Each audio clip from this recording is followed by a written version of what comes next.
Hello, welcome to this video. It's designed to walk you through the myresearchproject.org.uk website, filling out the Integrated Research Application System form, also known as the IRAS form, that's used to submit to the Health Research Authority. And this is what is commonly used to obtain ethical approval for studies that involve NHS patients and vulnerable populations. This video is going to be for a research project that will be using quantitative methods, particularly with consideration to using a questionnaire-based study. That being said, the bulk of what the video entails will be applicable to researchers using qualitative methods, but some parts of the form will look different, and this will be quite obvious when we arrive at those screens. Also, if your study design is different, you will encounter extra screens that will not be shown in this video. Again, this video should cover the bulk of what you need to include. However, so it should still, for the most part, be useful to you. The IRAS system is complex, but there is a lot of support and guidance available. However, a lot of this is mostly in a written format, and if, like me, you're quite a visual learner, then this video may be useful as a starting point to familiarise yourself with the system. The first thing that you're going to want to do on this webpage is to create an account, and once you've done this, you'll want to log in. Once you've logged in, you want to either create a new project or import one, but we are going to create a new project today. Okay, so these are the project filter questions, and how you answer these will result in particular parts of the form being visible or made available to you. And I will show you a visual of this later. So these questions are quite straightforward, and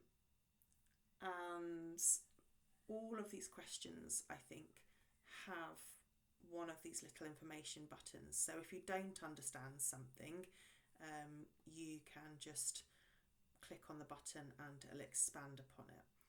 Okay, so this form is submitted to the Health Research Authority, and how you answer these also helps to determine whether a full REC review is required for your study.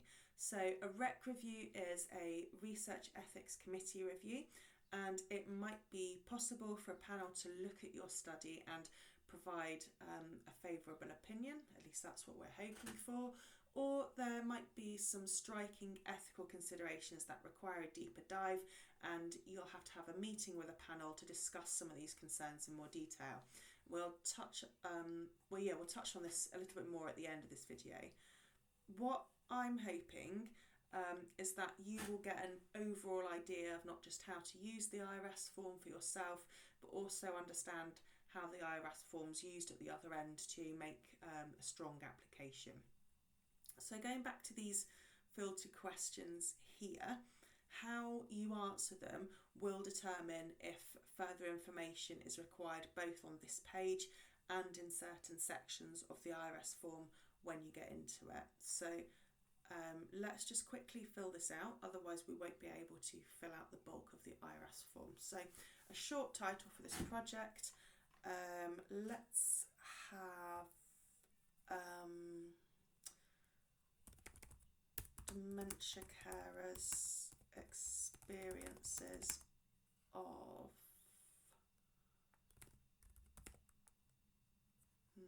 let's do measuring well-being in dementia carers.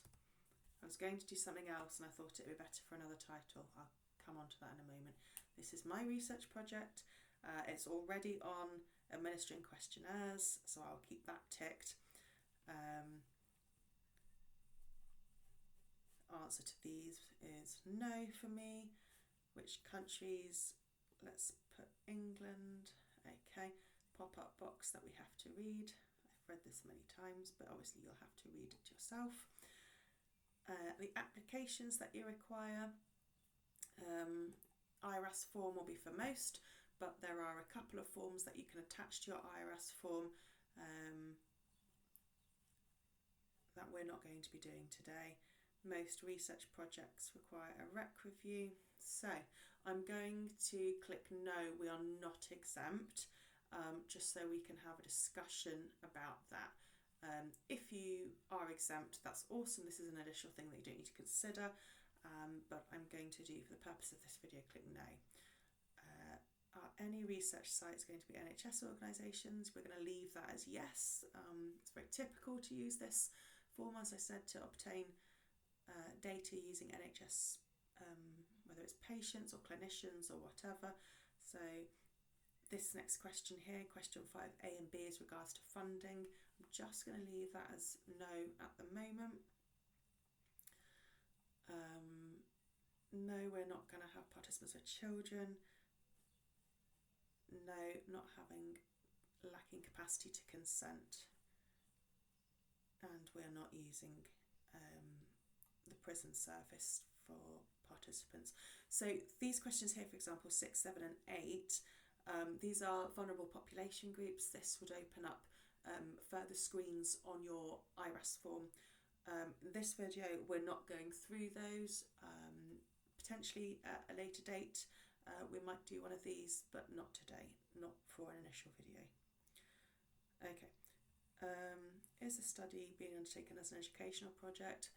We'll leave that as no. If you were a PhD student, you would click yes, and then just literally only a sentence, really. You don't need to put a lot of information here. Just maybe say it's part of, here we go, part of a PhD or something like that, or maybe someone on your research team as a student, and it might be they might be using some of your data or something in their work. I don't know, but we're going to put no. Okay. Is this research financially supported by the United States? No. And will identifiable patient data be accessed outside of the care team without prior consent? No. Okay, let's go to navigate.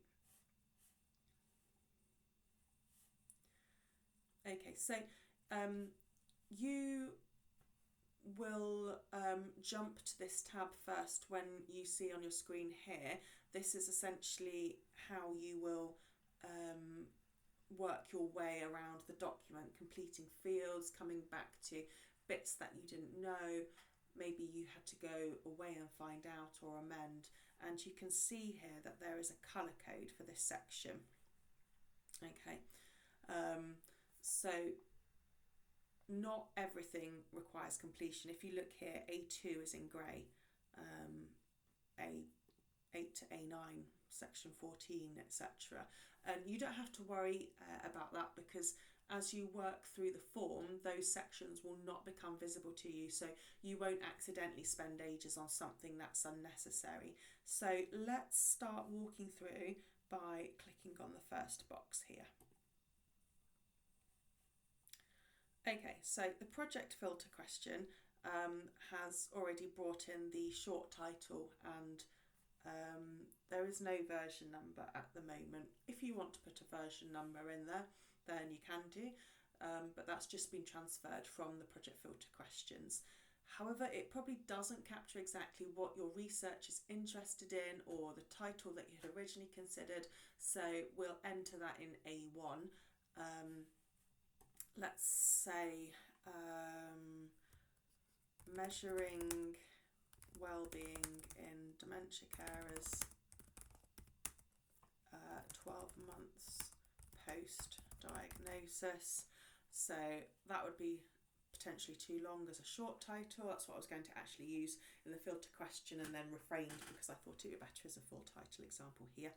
Okay, once we've completed this, then we will tick this little grey tick here and make that section turn green. So this is quite useful because I use it when I've started something, but maybe I need to return to it with more information, or if I want to check it with fresh eyes the next day. And I tend to do that where lengthier sections of writing are required. So if we have all these boxes ticked, it will turn the entire section on the navigate screen green, but I'll show you that in just a moment. So that's fine. we'll add the chief investigator details here. John Smith, poor old John Smith, I use him as everything. Okay, we would add those details, and once complete we'd tick, but for the purpose of this video I'm not going to be filling in every single field, just talking about them.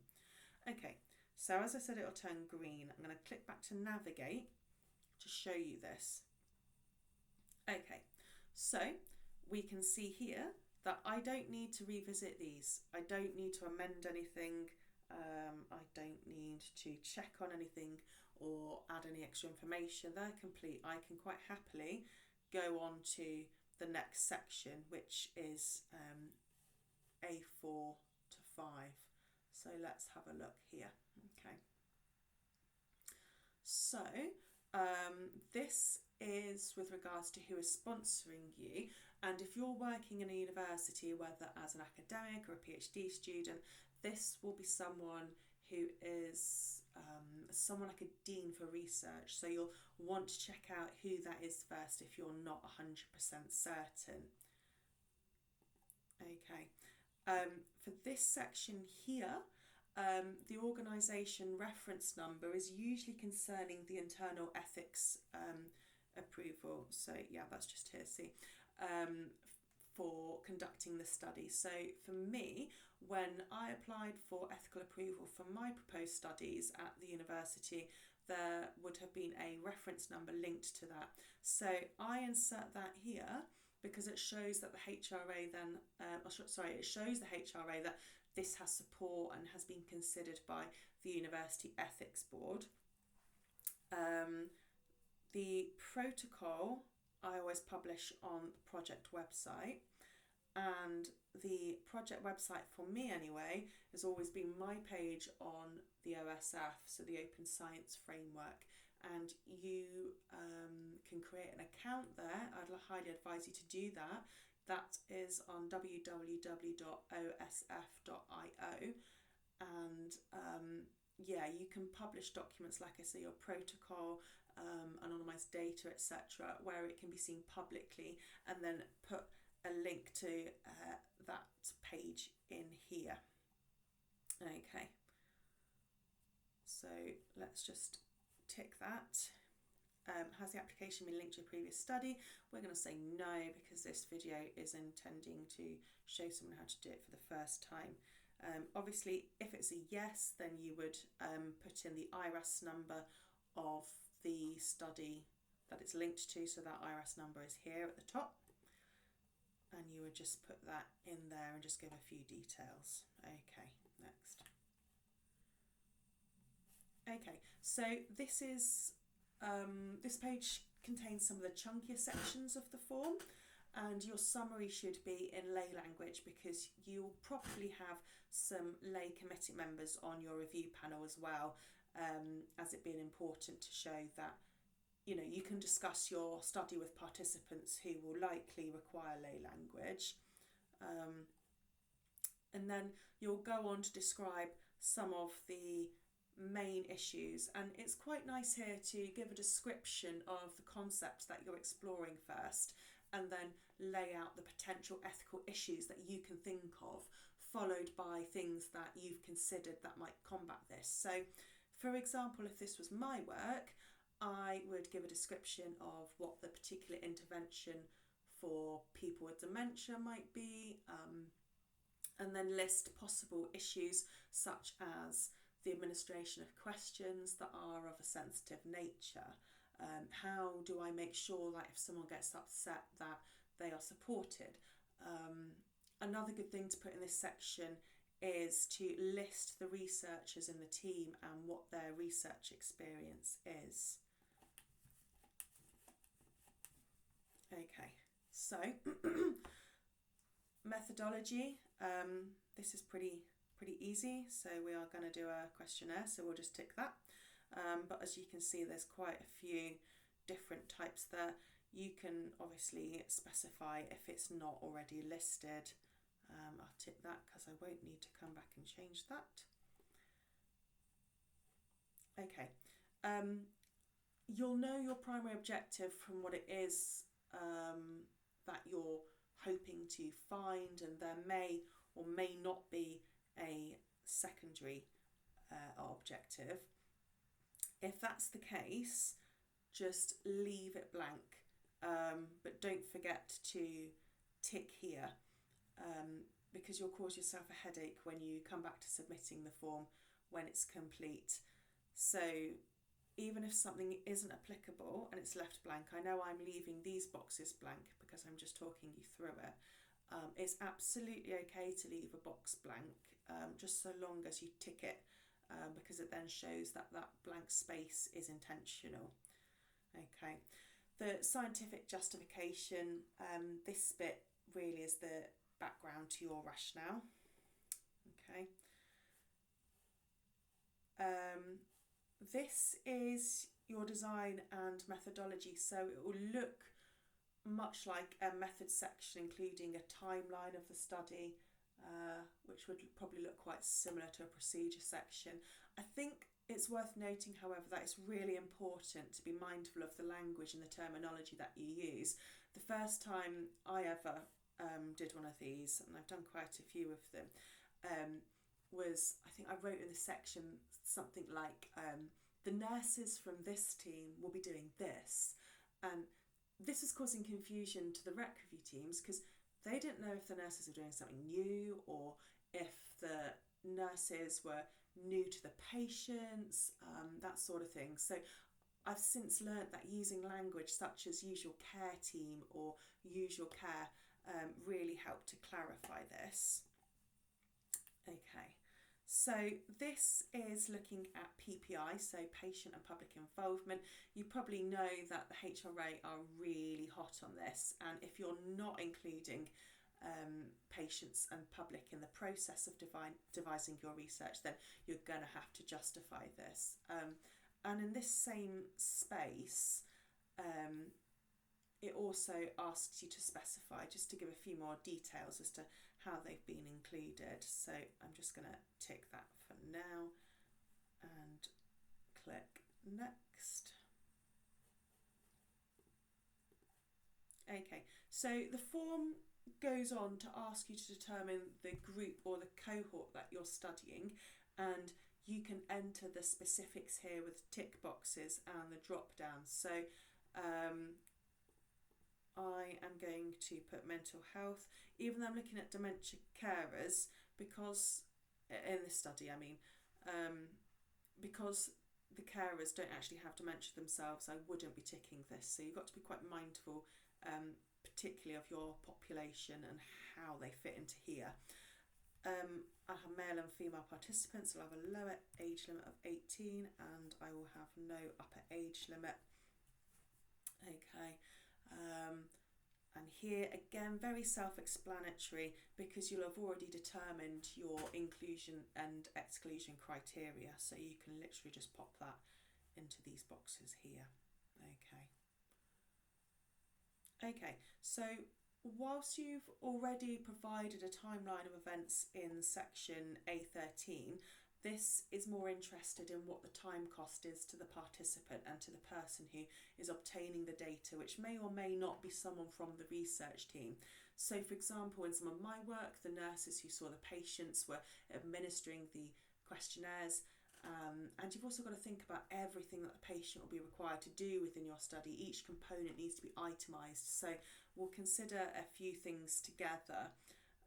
So the time for participant to read the participant information sheet, let's say that's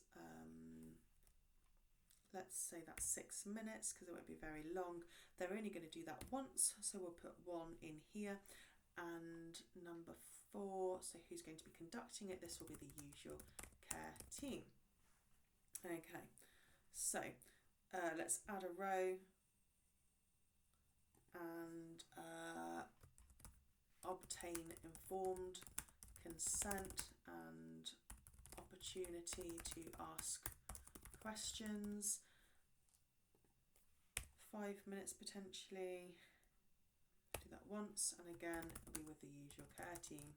So this could change obviously if it's you that's doing it, or maybe it's an online online questionnaire potentially that you're sending out, then this that's where you'd put that, and you might not have so many rows, but we'll come to that in just a sec. Okay, next thing we might do would be obtain participant demographic questionnaire. Just put that in. Okay, and let's say that takes 3 minutes. We'll do that once. Use your care team.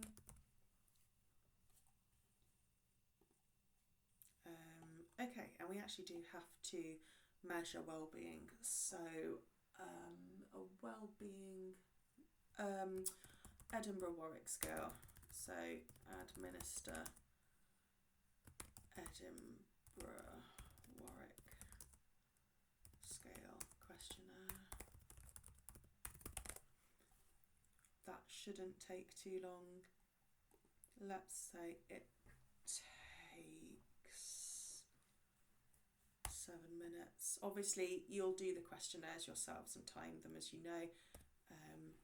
Excuse me. Use your care team, and then say that's the end of the study. We will debrief.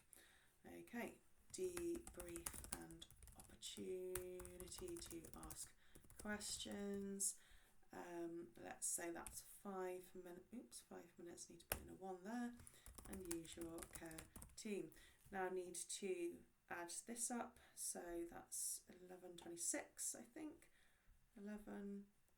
21, 20, yeah, 26. Okay, so as you can see, there isn't actually any field here that will add these up for you, and the reason why will be made apparent on the next page. Okay, so I will just say real quickly actually that this is me being quite basic, but it is quite reflective of what is expected from a study here. So whilst you might have a few more rows to add, you might find that actually this is quite indicative of the study that you're preparing. So it might only be like 5 rows or something like that. Possibly less if you're doing an online study, but I can't imagine it'd be much less. It'd be at least 4, I would imagine, at least 4 rows here. Okay. So, how long do you expect each participant to be in the study in total? Now, we said, was it 26?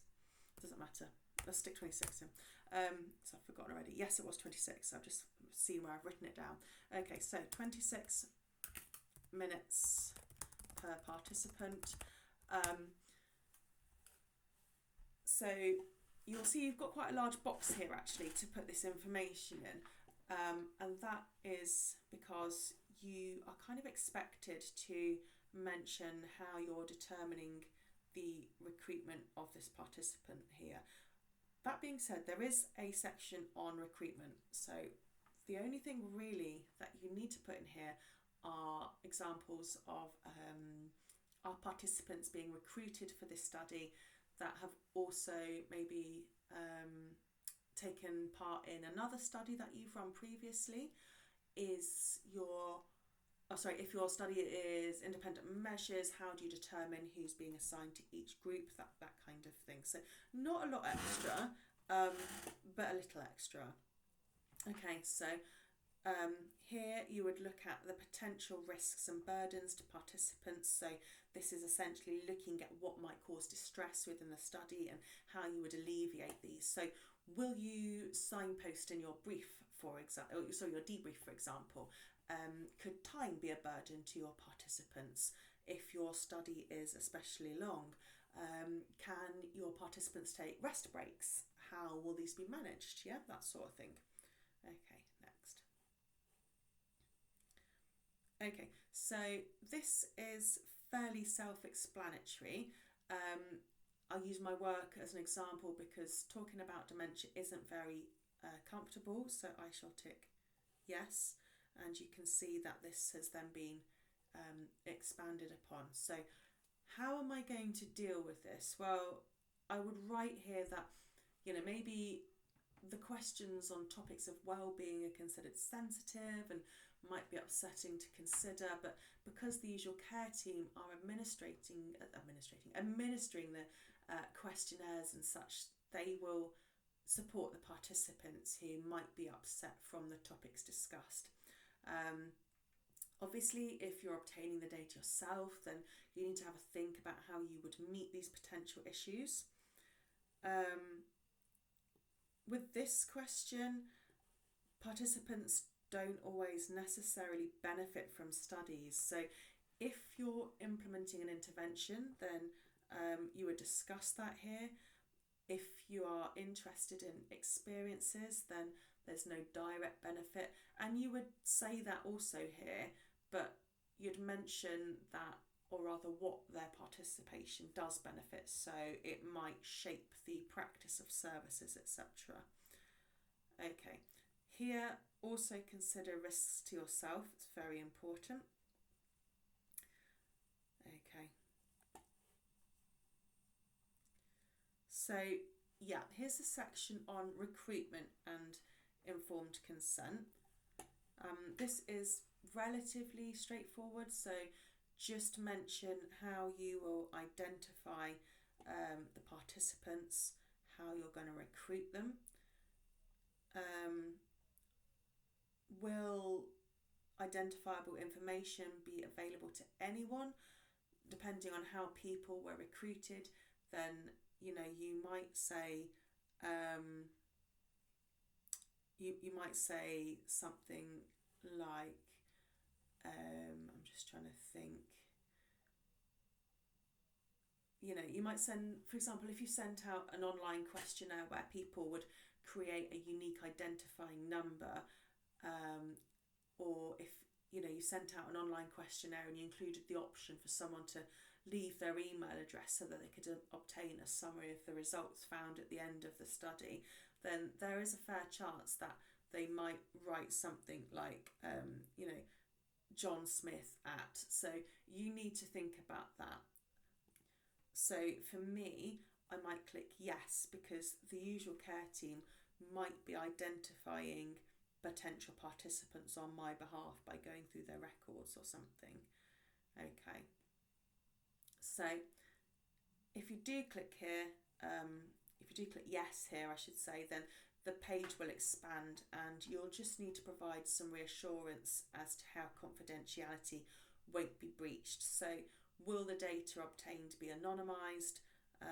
Will there be, in this section, will the data be anonymised? Will there be unique identifiers, etc., that kind of thing? Okay, so if I was to click yes here, then this expands again and you have the option to either click yes or no. If you were to click no, then you would have to make an application to the confidentiality advisory group. But for this, we are going to click yes, and then we will, yeah, there is. We will have to just add some more details as to how that was obtained. Okay, so this is a page that could be really simple or really straightforward, or it could actually become, as you've just seen in the walkthrough, quite convoluted. Okay, so let's just, oops.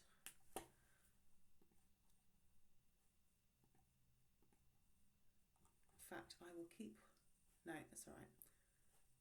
I'm going to keep one of these unticked, so I'm just going to keep that one unticked so that I can show you what happens at the end if you haven't ticked everything when you come to submitting. So there's a little bit more about recruitment here. So methods used, recruited, I'm just going to put no. A little bit about how you approach potential participants, and then on to informed consent.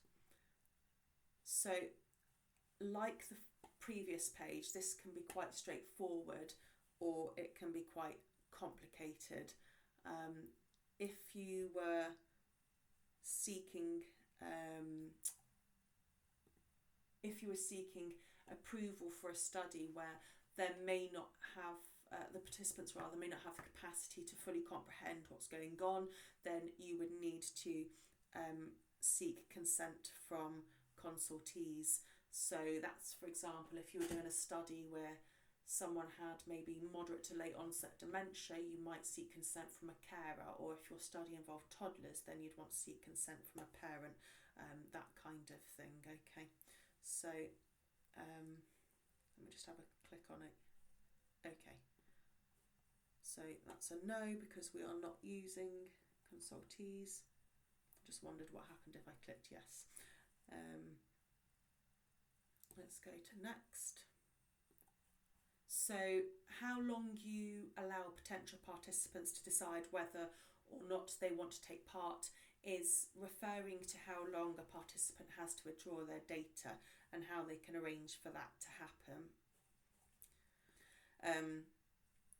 It's not always appropriate for translators to be used in studies, depending on what's being conducted, what you're interested in.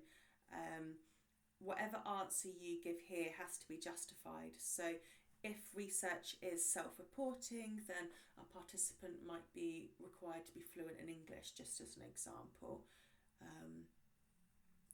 Loss of capacity requires consideration whatever group or cohort your study is interested in. So if your study is remote, for example, you're emailing participants to ask them to complete an online questionnaire, then you would not be able to monitor the capacity during the number of minutes taken for them to complete it. And so assumed continued capacity rather would be assumed. So we'll just tick there.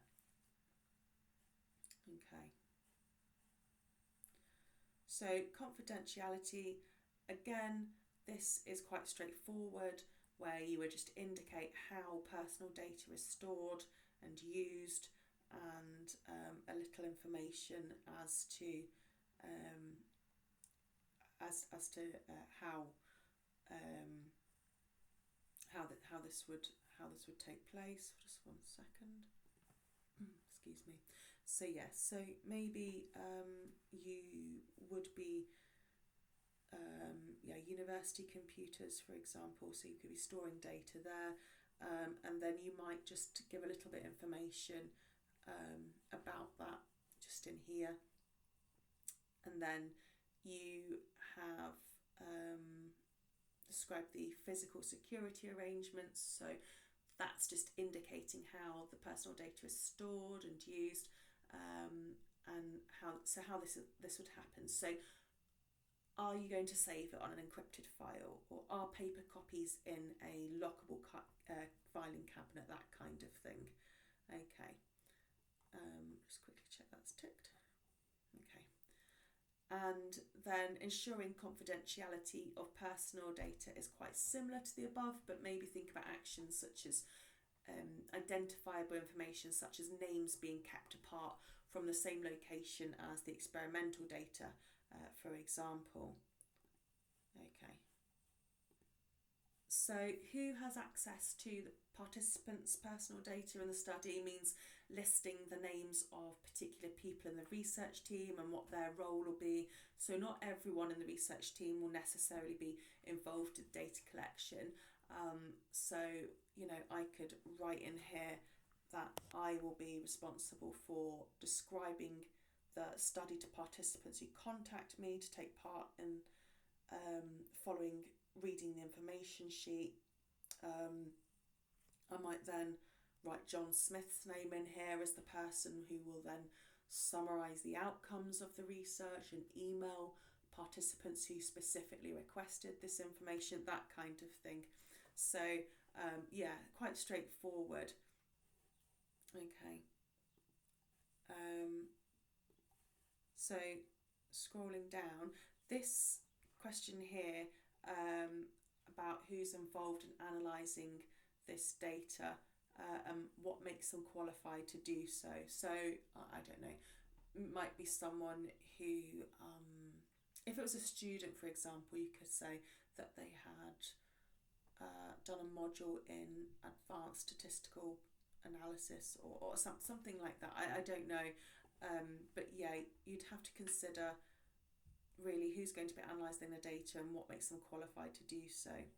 Okay.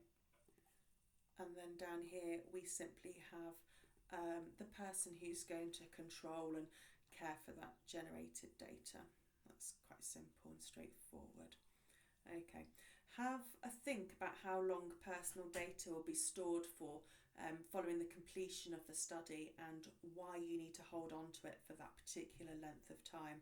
So if I click through here, you can see anything suddenly from 12 months onwards, you have to be able to justify. So you would then write that justification in here. Let's tick there. Okay, and then you would obviously in here just say how long the research data is going to be stored for, and then reassure below the arrangements that have been made for the storage of it. So it could be that data will be retained indefinitely following data collection in an anonymised form, and then this might be open to the wider scientific community. So we'll just tick these. Yeah. Okay. We are getting there, I promise.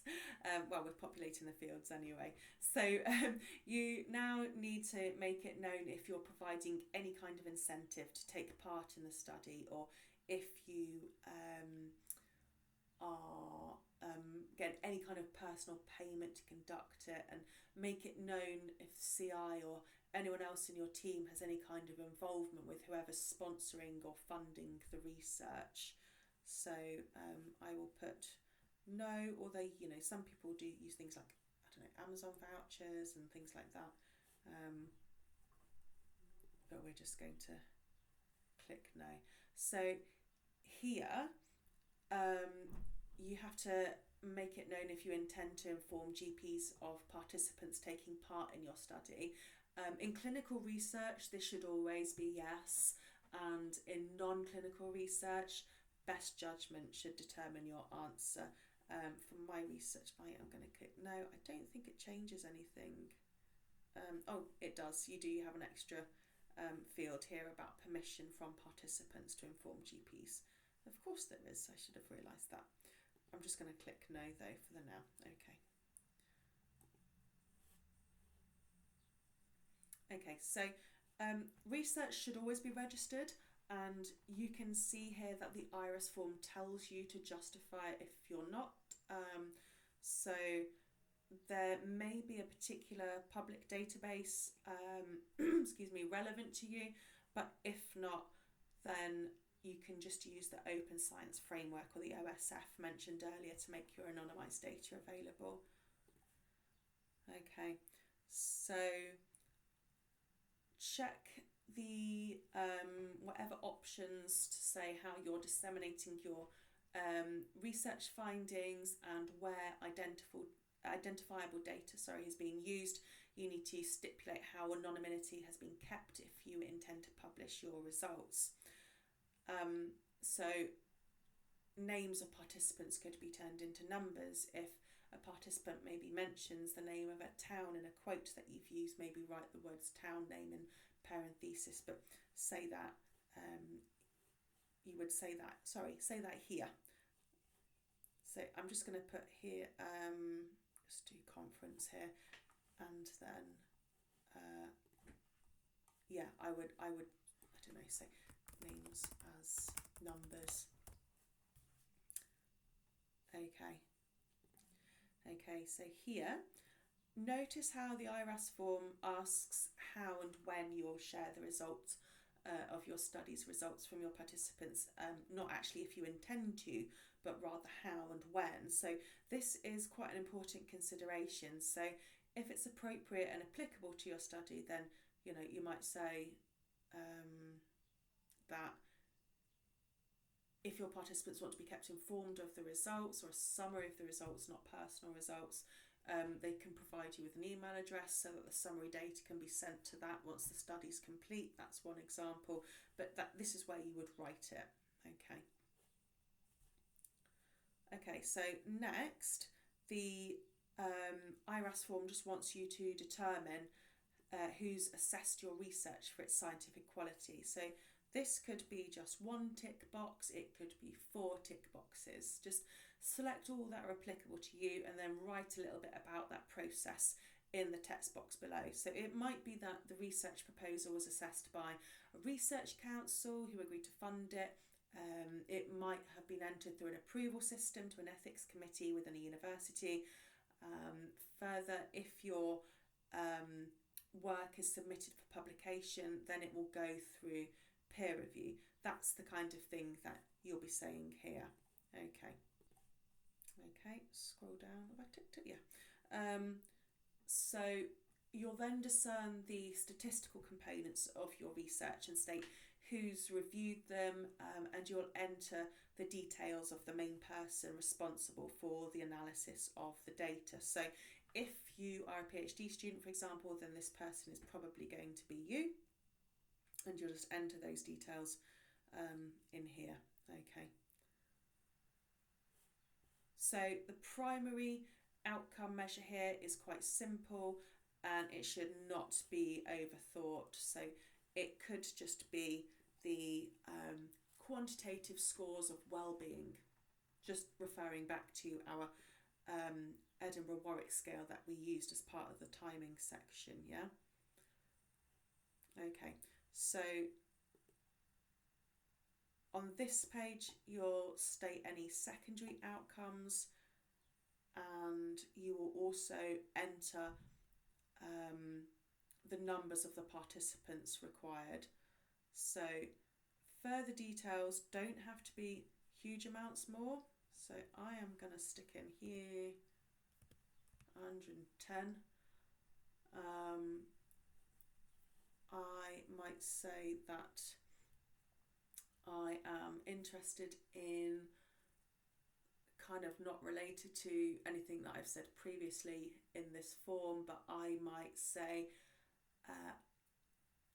110 people who have experience of compassion focused therapy are required to participate in the study. So 110 people who have experience of compassion focused therapy are required to take part in the study.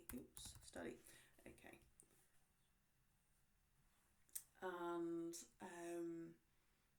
you know, the rec review will probably pick up on that sample size if it is a direct match to your power calculation. So if I had calculated that 100 people were required to obtain a medium effect size, for example, then what happens if I receive 6 requests to remove the data? Well, the effect size is altered, so that is why I say I need 110 people. Yeah, so I would then say here 100 people are required to obtain a medium effect size, and then stick my reference in. I don't know if I've spelt that right. However, to allow for any potential requests for data removal before the cut-off period of, let's say, 3 months. This study seeks to recruit 110 participants. Okay, so yeah, that's fine. That's all that's required there. Will participants be allocated to groups at random? Yes, no. I'm just going to state no. Okay. Describe the methods of analysis here. So things like you know, your t-tests, your ANOVA. Also be sure to say what you're going to do with the withdrawn or missing or corrupt data here, and justify why you've said this. Okay. Okay, so the management of the research is pretty simple. Just list the chief investigator and all the people within the research team and their details. So, yeah. and then if there's another person, you'd add a row, and essentially it's just this field repeated underneath. And you do this as many times as there are for people in your research team. So if there was just you and two others, then you would fill this out, and then you'd end up adding 2 rows so that you could put everyone's details in there. Okay, so the lead sponsor is who is taking responsibility for the study's finances. So if you're a PhD student, for example, your sponsor would probably be your university, even if you are externally funded, because your research team is probably almost certainly made up of, or at least mostly made up of, people who work for your host university. This question can initially appear a bit tricky for people like you, but hopefully I've made that clear. Your contact person should not be someone on your research team, but should probably be the same details that you entered earlier on concerning sponsorship. And in academia, this is usually someone like the Dean for Research. Okay, next page. Okay, so you just here have to click to determine that you have the funding to conduct this project and the type of funding that it is. So you've got funding and it's a standalone project, and then you would just give the details of the funding body that, and how much is granted to you just in here, and how long you have to do it. Okay. Did I tick that? Yeah, okay. So the next couple of questions, very straightforward but very important to disclose, as they could otherwise cause you headaches.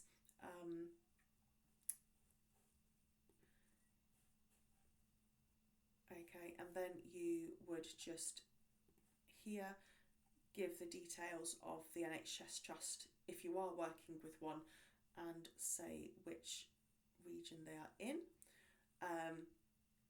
Okay, you would then here just simply state when you hope to start and complete the study. I have to say that these dates have never been fulfilled in my experience, but they do show that you know at least how much time is required to complete the research, and that you've had conversations with people to try and discern start and end dates.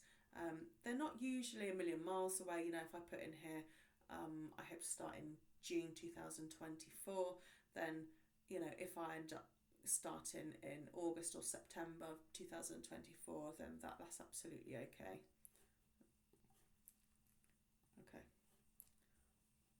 I swear we're nearly done. Everyone will be like, oh, page 24, and I'm on question 71. It is a long form.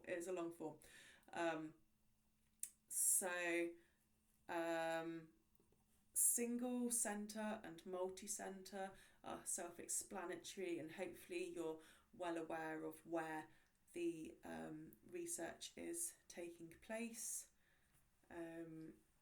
However, because the NHS operates slightly differently in each country that makes up the UK, you have to be quite mindful with the numbers that you enter into here. So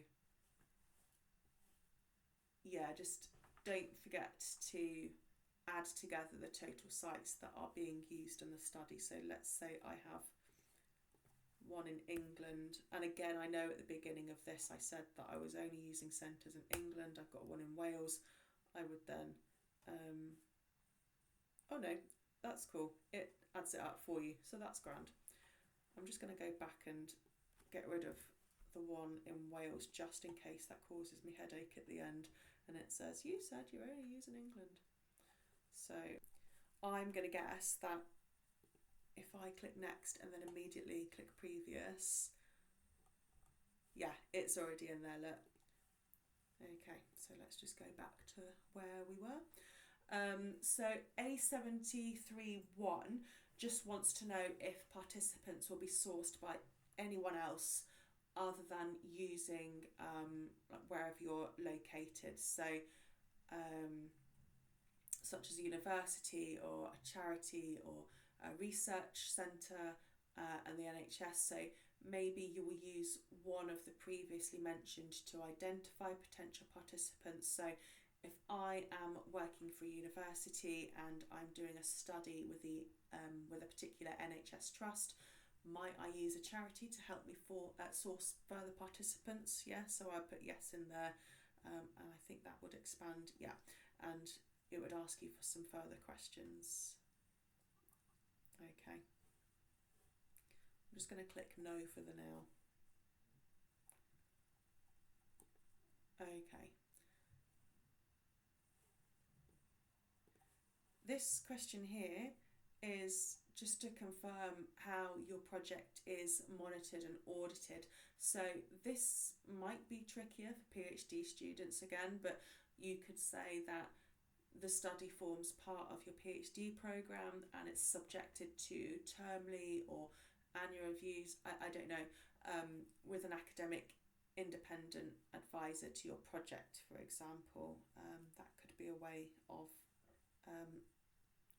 I guess documenting that there. This page really just wants to know who's responsible for the insurance or indemnity insurance concerning any possible legal liabilities. So don't overthink this, just read the questions carefully. Is it the NHS or is it not? So they're quite similar but slightly different, because this one is more worried about the management of the research, this one's worried about the design of the research, this one's worried about the conduct of the research. Okay.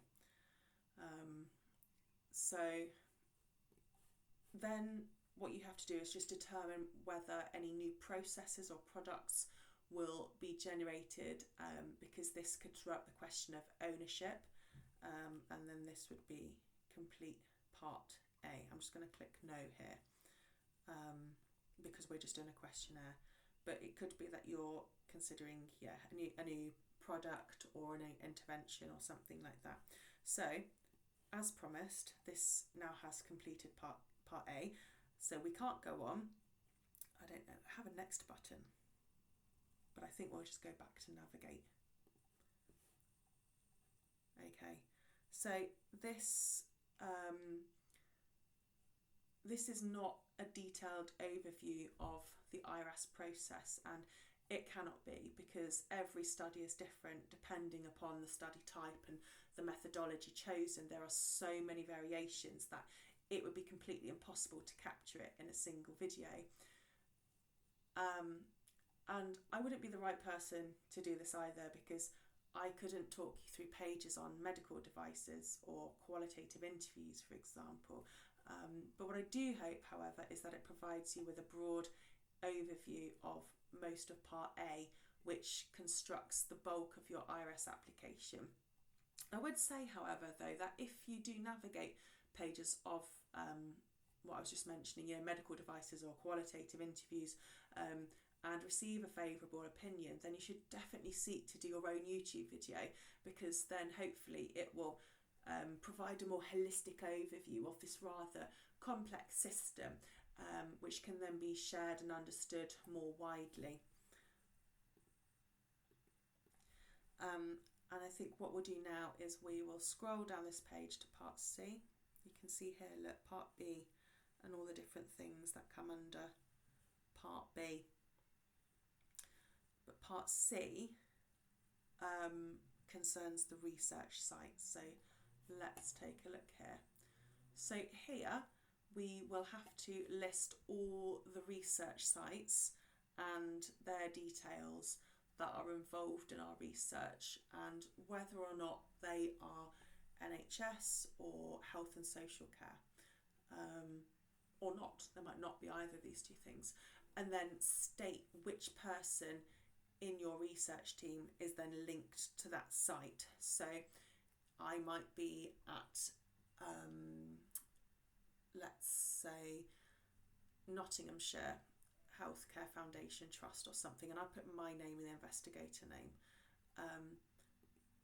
Or I might say that, so I put myself in here, oops, put the NHS site in here that I'm at and my name in there, and then I might add a research site and say, you know, John Smith is at Derbyshire or something like that.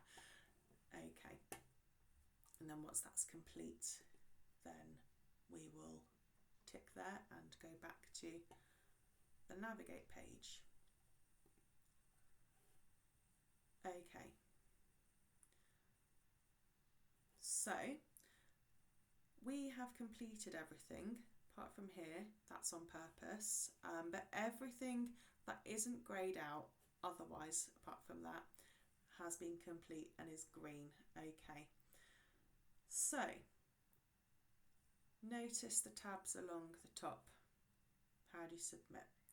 There's no option to. So this is where things change a little, and if you haven't grabbed a pen yet, either grab one now or make some good mental notes. On the left hand side of the form here, under the heading of project forms, we want to click on the IRAS form. Okay, now everything looks different, but not. Okay, it's pretty familiar with all the various parts in the white, grey and green, right? But these tabs all along the top have changed too, and we need to go through those. But first we need to go to part D and have a quick chat about part D. Okay, so the first page is for the CI. So we'll click on the CI option. There we go. I'm just going to tick them. Okay, scroll all the way down, click on the CI option here for the point of contact concerning publication, add their name and click next. John Smith.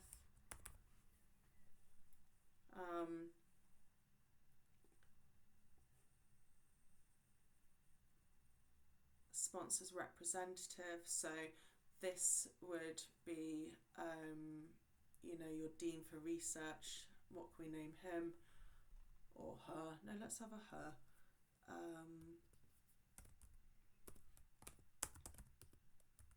Claire Downs. Okay, I don't have a next, but if I did, then actually let me show you, because that'll be easier to show you and tell you at the same time. So, oh, I forgot to tick. Hang on 1 second. Tick, and then navigate back here. Oh, okay. If I had, this was part of the PhD project, then the academic supervisor would be here. I'm not sure why that's green when it's been greyed out, because these are not green. But yeah, if you had an academic supervisor, because you're a PhD student, you would list all your academic supervisors here. Okay, and if one of your academic supervisors is also the CI, then they will appear on this page too. Okay, so you would just add the names by adding a row as you have done in previous pages. Okay, and then when you click on the navigate page, it will take you back to this new IRAS form appearance. Okay, so the add SSI and the amendment tabs are redundant now, so you want to go along to the next one, which is the checklist. Okay, here is where you'll want to add all the documents that are being used, so note those that are mandatory. Okay, you've got your protocol and you've got a CV for the CI. Okay, you'll also note that there may be 1 or 2 things that you expected to see here, but are not, such as a debrief sheet.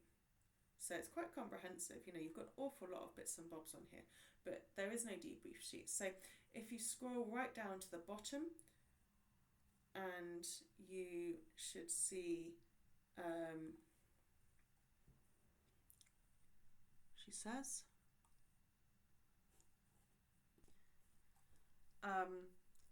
there is usually something that says other documents and you can upload it here, but I can't see it. So I'm going to click on add a new row. Let's find out. Aha, okay.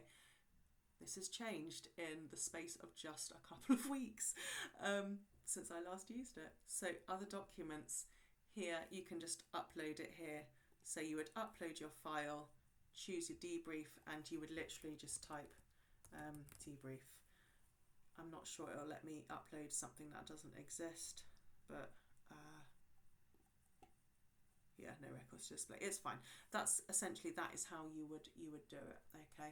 So whilst the protocol and the CI's CV must be uploaded, other documents that you might upload include the obvious. So, you know, your participant information sheet, consent form, letter inviting participants to research, questionnaires, interview schedules, etc. Other things that you might not have considered that you will need to upload are things like an insurance liability certificate, a spreadsheet of costings. So this is known as a schedule of events cost attribution tool, or a SOE-CAT.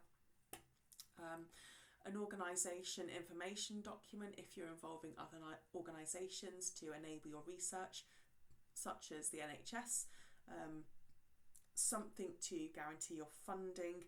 Now, granted, these are not described as mandatory, but you'd be wise to include as much as possible here to enable your application being successful. And there are particular templates that are provided that will help, and I always use the protocol template and the consent form template with every application, and these can be found, if I just scroll up, these can be found in the help tab, and if you then click on preparing and supporting applications, in fact, let me just go through preparing and supporting applications, and then clicking on templates for supporting documents. This is a really good page, so I would highly recommend that you just take a little look at this little list here, especially as they've been designed to be used for this, and so you'd kind of hope that actually they would be fine to use, not have any problems with them. Again, I kind of speak from my own experience with my initial application that I ever made to IRAS was with a consent form. I thought it was really good, but it wasn't quite specific enough, and so I was guided to that consent form template, and I've never had any problems since. So yeah, I always use those from now on. I think it's also worth mentioning, actually, to make sure that all of your documents have dates and version numbers in the header and footer, as well as your IRAS number. So I used to get picked up on that all the time, and I would probably say it's only more recently that I've remembered to do this without having to be prompted. So in the header, include the IRAS number and the shortened title, and in your footer I put the date and the version number of the document.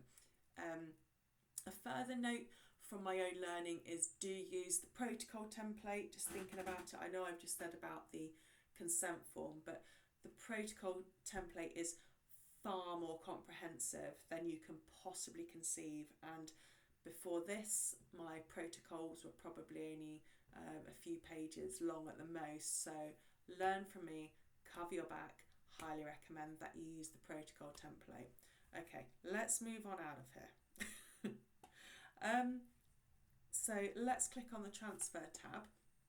So here you can send your form to another registered IRAS user, and you might do this so that they can check through the form with a second pair of eyes, maybe make amendments if required, or come back to you with comments. So it's worth noting, however, that if you send it to another user, it is like having posted a letter in a postbox. You can't view it or access it until that person sends it back to you.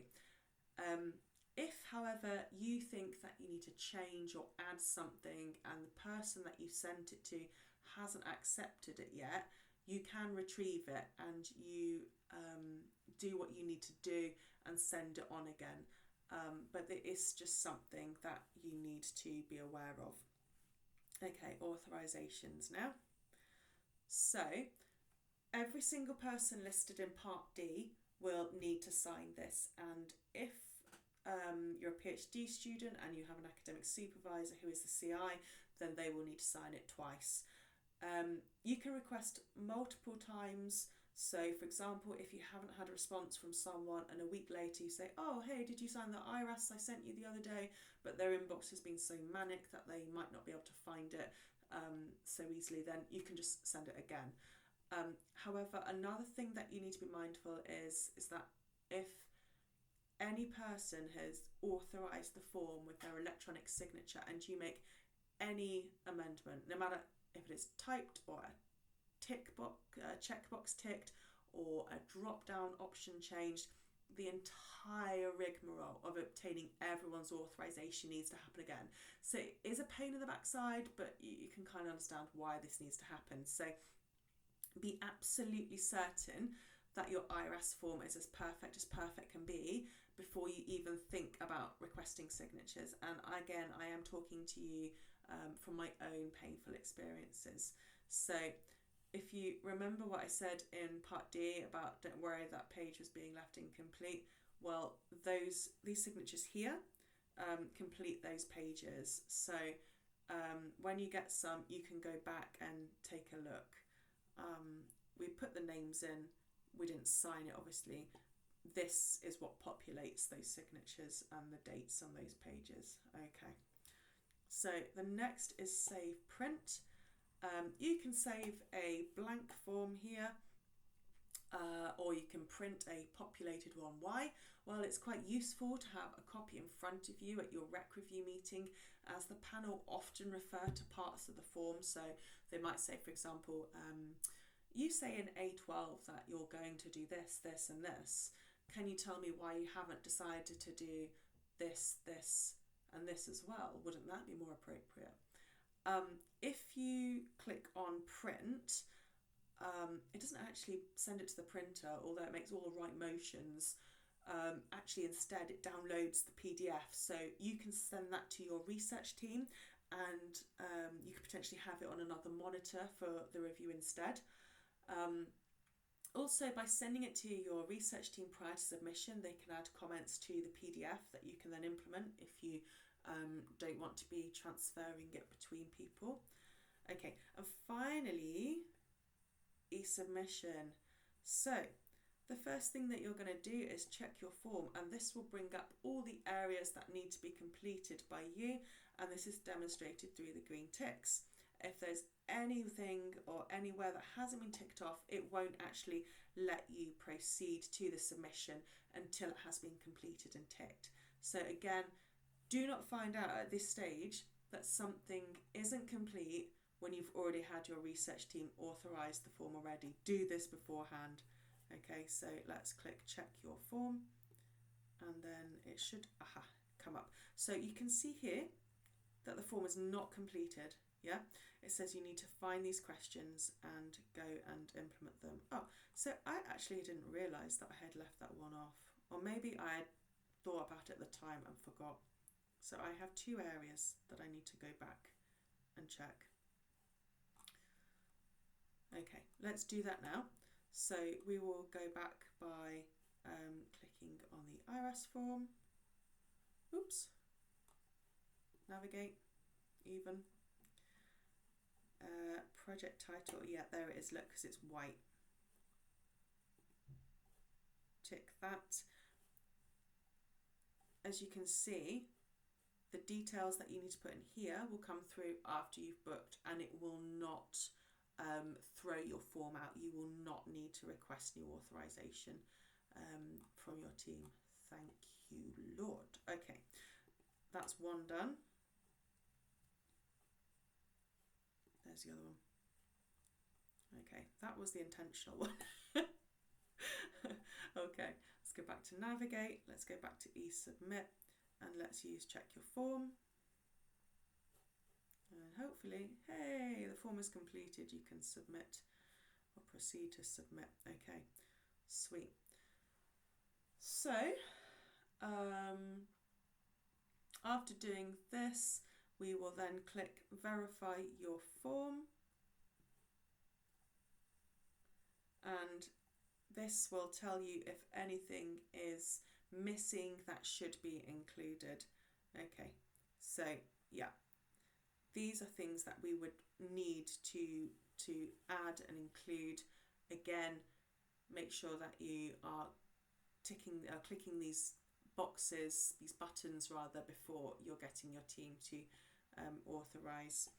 So let us just imagine that we have our authorisation, that we have attached our documents required, and that we have included these. So we would then come down here and we would click the book application button. Now this would open a new window for you to book a rec review meeting with a panel. In my experience, the way in which this occurs is changeable. So for example, I've had it where I could choose the area that I wanted my panel to be in, even if it wasn't the soonest. So I might choose, let's choose Edgbaston, for example.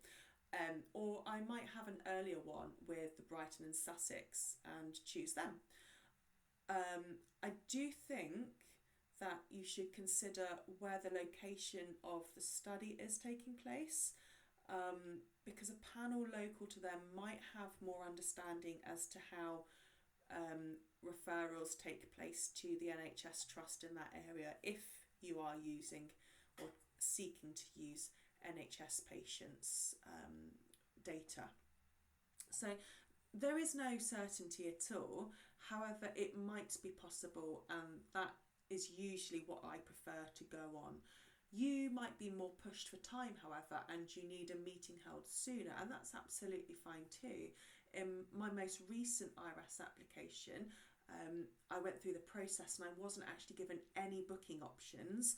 I just received an email later with a list of the next 10 available rec review meetings with their dates and locations, and I was asked to provide or respond rather with my preferred two, and I got lucky that the one that I wanted to see was number 10 on the list, and this was a big difference to another IRAS application submission that I made for a different study just a few months prior to that application. So the information that I'm giving you now has the potential to go out of date very quickly when it comes to booking in your application with a rec review panel. So after you've booked your application, you will then be able to e-submit it, and then you should go and do something fun to celebrate. So completing the form takes a huge amount of time, especially if you've never done one before, simply because it's not just the running through of the form in part A, it's the construction of the documents that are required, getting your head around the system, waiting on authorisations, because you could be waiting, weeks potentially for someone to authorise if they're especially busy. So yeah, I can now spend a morning or an afternoon doing them because I'm very familiar with them, but that's not to say that they don't still have the capacity to cause me headaches. And again, whilst this doesn't cover every type of study, I really do hope that it has been useful in providing some kind of overview as to how IRAS works and what is expected from you. I'd also really like to wish you the very best of luck in your application and in obtaining a favourable opinion.